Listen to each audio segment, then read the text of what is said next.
నమస్కారం ETV news కు స్వాగతం ముఖ్యాంశాలు తమిళనాట కొనసాగుతున్న వరద కష్టాలు మళ్లీ వర్షాలతో స్థానికుల్లో ఆందోళన నేడు పాక్షికంగా చెన్నై విమానాశ్రయంలో రాకపోకలకు అనుమతి అవిశ్రాంతంగా కొనసాగుతున్న సహాయక చర్యలు హెలికాప్టర్లు విమానాల్లో బాధితుల తరలింపు 17 టన్నుల చిరుతిళ్లు పాలు పంపిన కేంద్రం చెన్నై వరదలతో తిరుపతి వైపు చూస్తున్న ఐటీ సంస్థలు ప్రత్యామ్నాయ కేంద్రాల ఏర్పాటుకు సన్నాహాలు ఏపీ సర్కార్తో సంప్రదింపులు ఉత్తరాంధ్రలో ఇసుక కల్తీ ముఠా సముద్ర ఇసుకను కలిపి విశాఖలో విక్రయం భారీ నిర్మాణాల్లో ఉపయోగిస్తే కుప్పకూలతాయంటున్న ఇంజనీర్లు శుద్ధ ఇంధన ఉత్పత్తి దిశగా ఆంధ్రప్రదేశ్ కసరత్తు 4000 మెగావాట్ల హైబ్రిడ్ విద్యుదుత్పత్తి కోసం సుజలాన్ యాక్సిస్ సంస్థలతో ఒప్పందం ఎమ్మెల్సీ ఎన్నికలపై దృష్టి పెట్టిన ముఖ్యమంత్రి కేసీఆర్ నల్గొండ జిల్లా అభ్యర్థిగా తెరా చిన్నపరెడ్డి మిగిలిన స్థానాలపై వచ్చే ఆదివారానికి స్పష్టత కాలుష్య నియంత్రణకు ఢిల్లీ సర్కార్ కఠిన నిర్ణయం జనవరి నుంచి నెలలో 15 రోజులే రోడ్డుపైకి వాహనాలు రోజు విడిచి రోజు తిరిగేలా చర్యలు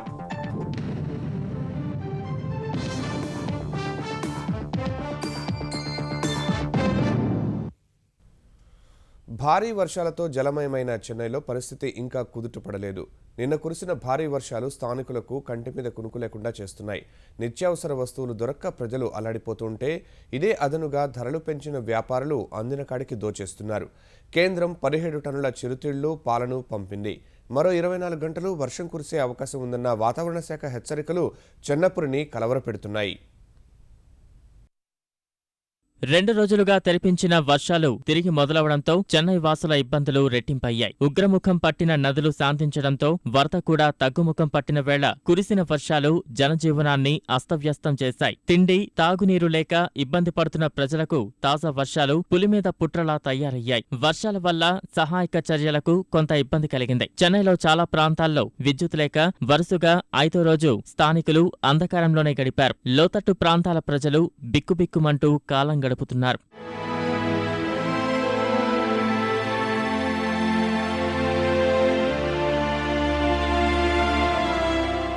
చెన్నైకి తాగునీరు అందించే చెంబరంపాకం జలాశయం నుంచి వరద నీరు తగ్గిపోవడంతో అడయార్ నది ఉధృతి తగ్గుముఖం పట్టింది. ఫలితంగా కత్తిపార, రామాపురం, సైదాపేట, నందనం, తేనంపేట, టీనగర్ ముంపు నుంచి బయటపడ్డాయి. కోట్టూరుపురంలో కాలనీలు ఇంకా జలదిగ్బంధంలోనే ఉన్నాయి. ఉత్తర మద్రాస్ ప్రాంతంలోని మైలవరంలో వరద ఉధృతి కొనసాగుతోంది. చెన్నై నగరంలో 80 చెరువులు ఉండగా గత 4 రోజులుగా కురిసిన వర్షాలకు 49 చెరువులు పొంగి పొర్లడంతో పలు ప్రాంతాలు నీట మునిగాయి.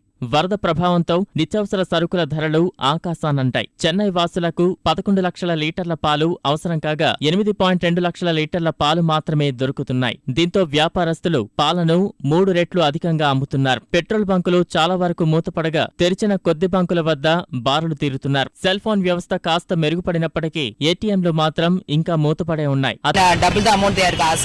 50 rupees half liter milk and all 50 rupees they are asking. Double amount they are asking for vehicles, auto and call taxi also they didn't come figure because all the areas are logged by water. No, they didn't come for the basic amount also they didn't ask. They are asking twice amount of much fare for each and every. అత్యధిక ధరలపై ప్రజలు ఆవేదన వ్యక్తం చేస్తున్నారు. చెన్నైలో ప్రభుత్వ యంత్రాంగంతో పాటు ధనికులు, స్వచ్ఛంద సంస్థలు తమ వంతుగా బాధితులను ఆదుకుంటున్నాయి. ఆహారం అందిస్తూ ఉదారతను చాటుకుంటున్నాయి. చెన్నై సహా తమిళనాడులో పరిస్థితిని సాధారణ స్థితికి తెచ్చేందుకు త్రివిధ దళాలను దించిన కేంద్రం ఆహార కొరత తీర్చేందుకు 17 టన్నుల ఆహార పదార్థాలను పంపించింది. నూడిల్స్, బిస్కెట్లు, స్నాక్స్ వంటి 17 టన్నుల ఆహారం, 5000 లీటర్ల పాలు, 1,00,000 బాటిళ్ల తాగునీరు పంపించింది. ఇల్లు పూర్తిగా నీటిలో మునిగిపోయిన వేలాది ప్రజలు సైన్యం, హెలికాప్టర్ల ద్వారా జారవిడిచే ఆహారంపైనే ఆధారపడుతున్నారు. మరో 24 గంటలు తమిళనాడులో వర్షాలు పడతాయని వాతావరణ విభాగం తెలిపింది. ఇప్పటికే సంద్రంలా మారిన చెన్నైలో కాస్త తేలికపాటి జల్లులే పడతాయని, తమిళనాడు దక్షిణ కోస్తాలో భారీ నుంచి అతి భారీ వర్షాలు కురిసే అవకాశముందని వెల్లడించింది. చెన్నై విమానాశ్రయంలో వరద నీరు కాస్త తగ్గడంతో నేటి నుంచి పాక్షికంగా రాకపోకలను అనుమతించాలని నిర్ణయించారు.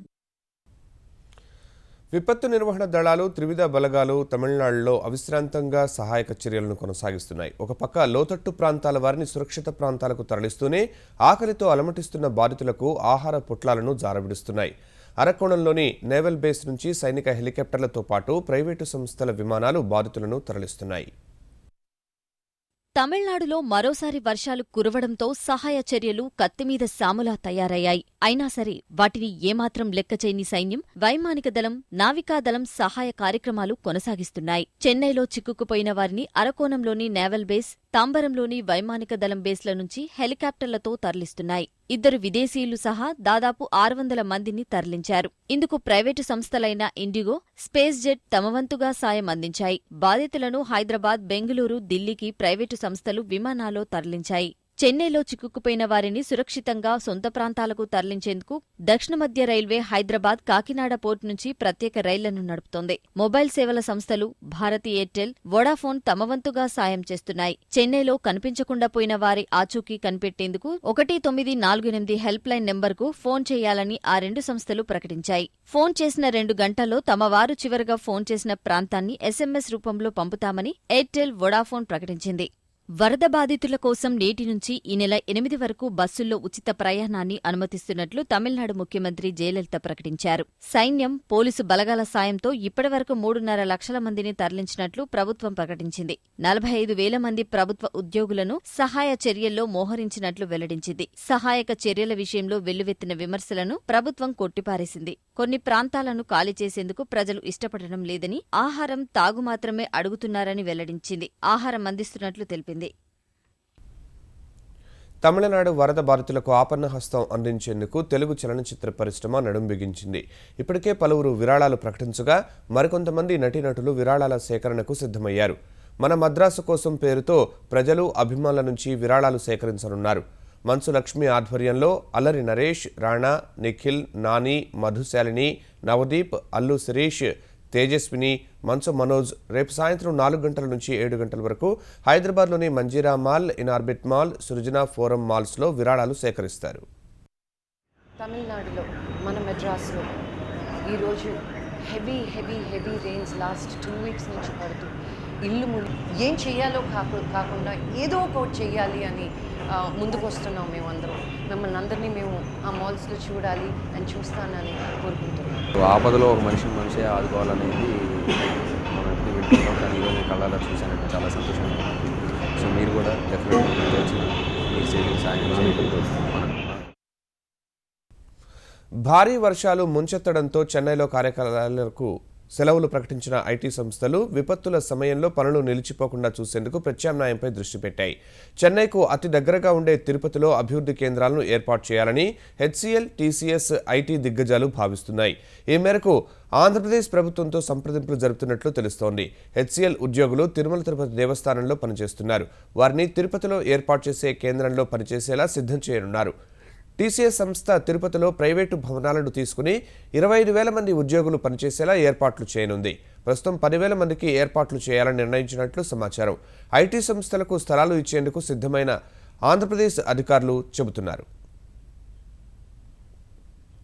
పర్యావరణ పరిరక్షణ దిశగా ఆంధ్రప్రదేశ్ సర్కార్ అడుగులు వేస్తోంది. 4,000 మెగావాట్ల శుద్ధి ఇంధనోత్పత్తి సుజలాన్, యాక్సిస్ సంస్థలతో ఒప్పందం కుదుర్చుకుంది. 2021 నాటికి 18,000 మెగావాట్ల సౌర, పవన విద్యుదుత్పత్తి ద్వారా ఏటా 252 లక్షల మెట్రిక్ టన్నుల కర్బన ఉద్గారాలను తగ్గించడమే లక్ష్యమని ఈ సందర్భంగా ముఖ్యమంత్రి చంద్రబాబు స్పష్టం చేశారు. సౌర, పవన విద్యుత్ రంగాల్లో ఆంధ్రప్రదేశ్ను అగ్రగామిగా నిలిపేందుకు తెలుగుదేశం ప్రభుత్వం చర్యలు ముమ్మరం చేసింది. వచ్చే 5 ఏళ్లలో 4,000 మెగావాట్ల సామర్థ్యంతో పునరుత్పాదక ఇంధనోత్పత్తికి సుజ్లాన్, యాక్సిస్ సంస్థలతో ఒప్పందం కుదుర్చుకుంది. అవగాహన మేరకు అనంతపురం, నెల్లూరు జిల్లాల్లో ఏడాదికి 1,000 మెగావాట్ల ఉత్పత్తి సామర్థ్యం కలిగిన విండ్ టర్బైన్ జనరేటర్స్ ఉత్పత్తికి సమీకృత ఉత్పత్తి సదుపాయాలను కల్పిస్తారు. నెల రోజుల్లో ప్రాజెక్టు అమలు ఒప్పందంపై సంతకాలు చేయనున్నారు. ఈ ఒప్పందం మేరకు అనంతపురంలో నైపుణ్య శిక్షణా కేంద్రం ఏర్పాటు చేస్తారు. ఈ విద్యుత్ ప్రాజెక్టుల ఏర్పాటుతో 8,000 మందికి ప్రత్యక్షంగా, 25,000 మందికి పరోక్షంగా ఉద్యోగాలు లభిస్తాయి. అమరావతిలో ఇంధన విశ్వవిద్యాలయం ఏర్పాటుకు సుజ్లాన్ సంస్థ సహకారం అందిస్తోంది. పునరుత్పాదక ఇంధనంపై ఒక పీఠం ఏర్పాటు చేయనుంది. ఈ విద్యుత్ ప్రాజెక్టులు పనిచేయడం ప్రారంభించిన తర్వాత 5 ఏళ్లలో 4000 మెగావాట్ల పర్యావరణహిత విద్యుత్ లభించనుంది. ఇందువల్ల 64.47 లక్షల మెట్రిక్ టన్నుల కర్బన ఉద్గారాలను నిరోధించవచ్చు. విండ్ సౌర విద్యుత్ ఉత్పత్తి సదుపాయాల కోసం 500 కోట్లు, 4000 మెగావాట్ల wind power, wind solar hybrid power ప్రాజెక్టులకు 28,000 కోట్ల రూపాయలను పెట్టుబడులు వస్తాయని అంచనా. పవన విద్యుత్ ఏర్పాటుకు నెట్ క్యాప్ ప్రణాళికబద్ధంగా సాగుతుందని ముఖ్యమంత్రి చంద్రబాబు ఈ సందర్భంగా అభినందించారు. ఇదే వేగంతో పనిచేస్తే భవిష్యత్తులో ఆంధ్రప్రదేశ్ పునరుత్పాదక ఇంధన కేంద్రంగా అవతరిస్తుందని చంద్రబాబు ధీమా వ్యక్తం చేశారు. ఆంధ్రప్రదేశ్లో సౌర పవన విద్యుత్ కేంద్రాలు నెలకొల్పే పారిశ్రామికవేత్తలకు అనేక రాయితీలు, ప్రోత్సాహాలు ఇస్తున్నామని వివరించారు. తెలంగాణలో స్థానిక సంస్థల కోటా ఎమ్మెల్సీ ఎన్నికలపై పార్టీలన్నీ దృష్టి సారించాయి. నల్గొండ జిల్లా తెరాస అభ్యర్థిగా తేరా చిన్నపరెడ్డిని నిలబెట్టాలని ముఖ్యమంత్రి కేసీఆర్ నిర్ణయించారు. తెలంగాణ విద్యుత్ మంత్రి జగదీష్ రెడ్డి, నల్గొండ జిల్లా నేతలతో సంప్రదించిన కేసీఆర్ చిన్నపరెడ్డిని పార్టీ అభ్యర్థిగా నిర్ణయించారు. వారితో పాటు కరీంనగర్ జిల్లా ఎమ్మెల్సీ అభ్యర్థుల ఎంపికపైన కేసీఆర్ మరో మంత్రి ఈటల రాజేందర్తో చర్చించారు. వచ్చే ఆదివారం మిగిలిన 11 స్థానాలకు తెరాస అభ్యర్థులను ప్రకటించే అవకాశం ఉందని సమాచారం. కాంగ్రెస్, తెలుగుదేశం, భారతీయ జనతా పార్టీ కూటమి సైతం అభ్యర్థులపై కసరత్తులు చేస్తున్నాయి. హైదరాబాద్ను విశ్వనగరంగా తీర్చిదిద్దే ప్రణాళికలో భాగంగా ముంబై తరహాలో విద్యుత్ను అందించే ఏర్పాట్లు చేస్తున్నట్లు ఐటీ, పంచాయతీరాజ్ శాఖ మంత్రి కేటీఆర్ తెలిపారు. ఒక్క క్షణం కూడా విద్యుత్ సరఫరాలో అంతరాయం లేకుండా చర్యలు తీసుకుంటామని వెల్లడించారు. హైదరాబాద్లో తెరాస సర్కార్ చేపట్టిన అభివృద్ధి కార్యక్రమాలు, భవిష్యత్తు ప్రణాళికలపై నగరానికి చెందిన మంత్రులు తలసాని శ్రీనివాస్ యాదవ్, పద్మారావులతో కలిసి సమీక్షించిన కేటీఆర్ నగరంలో నెలకొన్న నీటి ఎద్దడిని తీర్చేందుకు త్వరలోనే గోదావరి జలాలు తీసుకురానున్నట్లు వెల్లడించారు. తరహాలో హైదరాబాద్ మహానగరానికి కూడా డెడికేటెడ్ ఐలాండ్ పవర్ అంటారు దాన్ని. అంటే ఒక్క లిప్త కాలం పాటు, రెప్పకాలం పాటు కూడా కరెంటు పోకుండా హైదరాబాద్ మహానగరాన్ని, మరి ప్రపంచంలోనే ఒక విశ్వనగరం అన్నప్పుడు అన్ని హంగులు ఉండాలి. అందులో రెప్పపాటు కరెంటు కూడా పోకుండా చేయడానికి కంకణం కట్టుకున్నది తెలంగాణ ప్రభుత్వం అని చెప్పి మీ ద్వారా ప్రజలకు తెలియజేస్తా ఉన్నాం. నెయ్యి, నూనె, మిరియాలు, పాలు కల్తీ చేస్తున్న మాయగాళ్లు ఇసుకపైన పడ్డారు. సిక్కోలు తీర ప్రాంతంలో కల్తీ ఇసుక దందా కొనసాగిస్తున్నారు.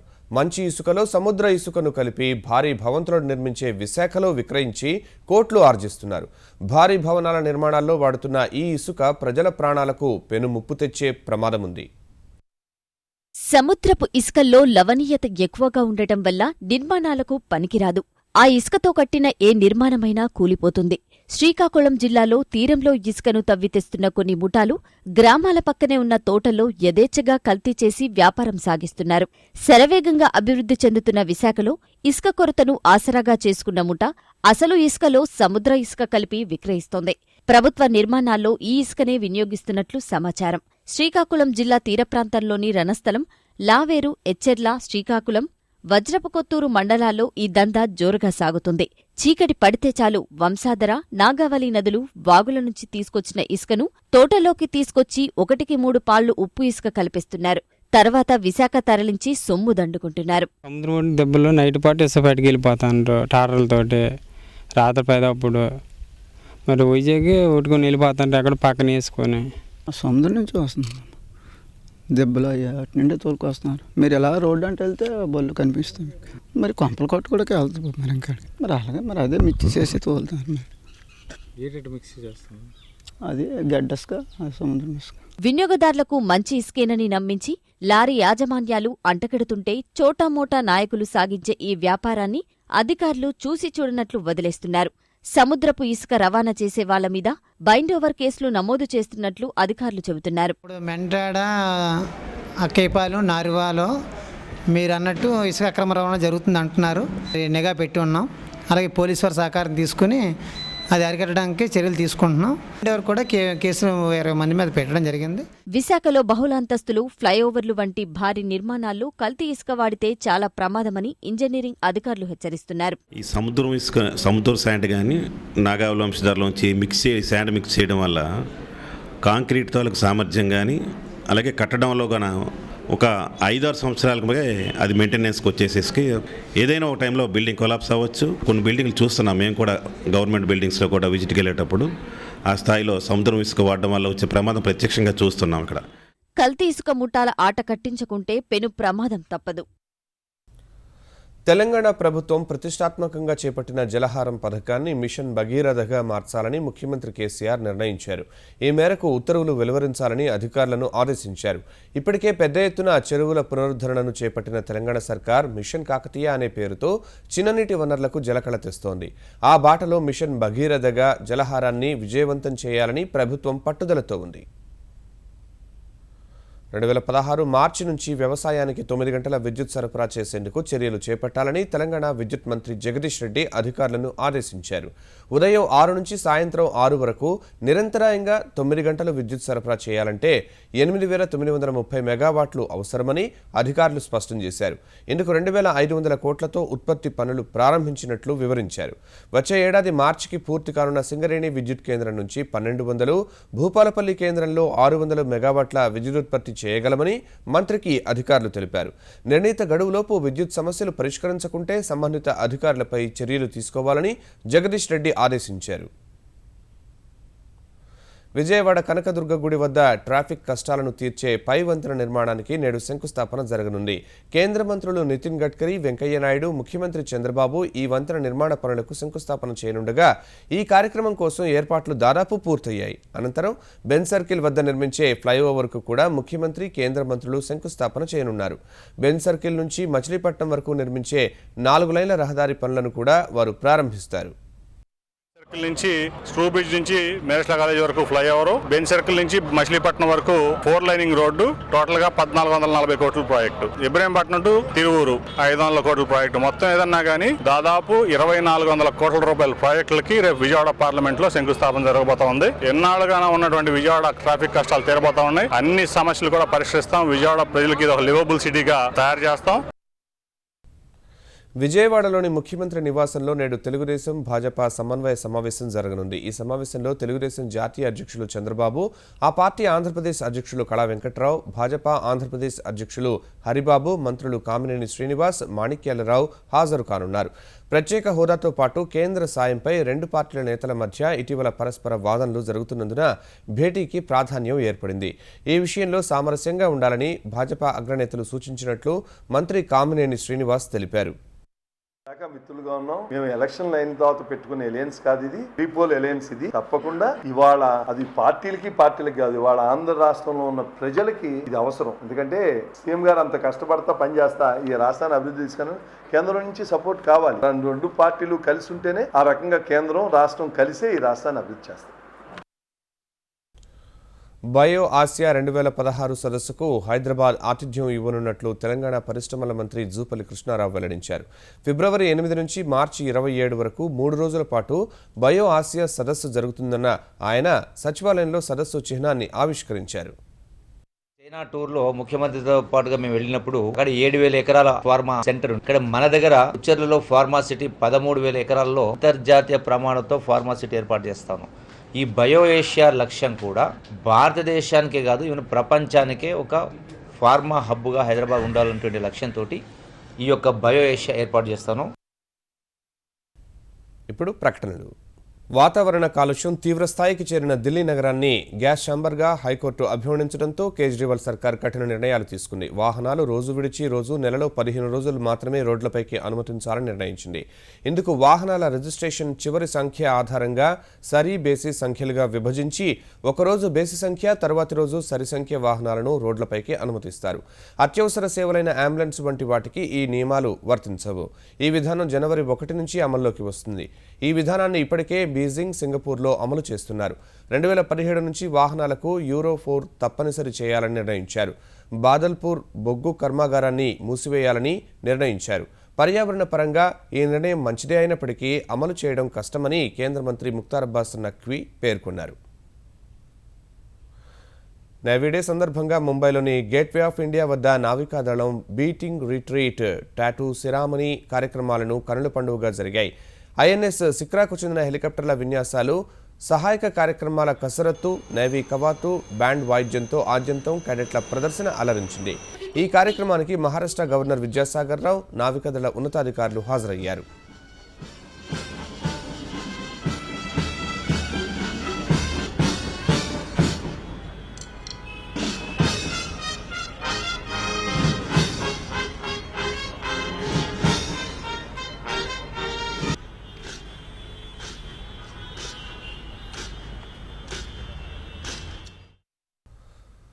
క్రిస్మస్ వేడుకల కోసం అమెరికాలో వినూత్న కార్యక్రమాలను చేపడుతున్నారు. ముస్కెజాన్లో సింగింగ్ క్రిస్మస్ ట్రీ పేరుతో విద్యార్థులు గీతాలు ఆలపించారు. 15 అంతస్తుల క్రిస్మస్ ట్రీలో 220 మంది విద్యార్థులు నిలబడి గీతాలు ఆలపిస్తూ ప్రేక్షకులను అలరించారు.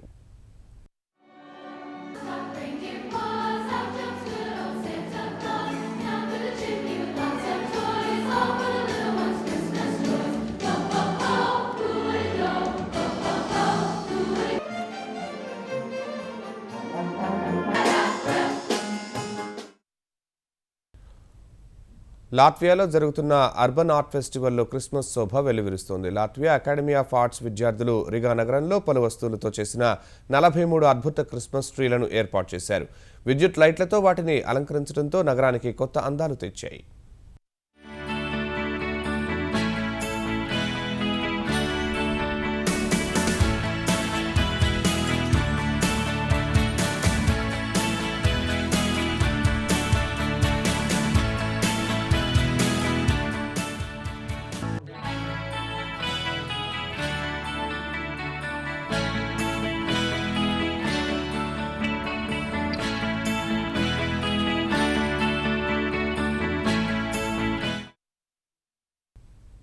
ఏటీవీ న్యూస్ సమాప్తం. నమస్కారం.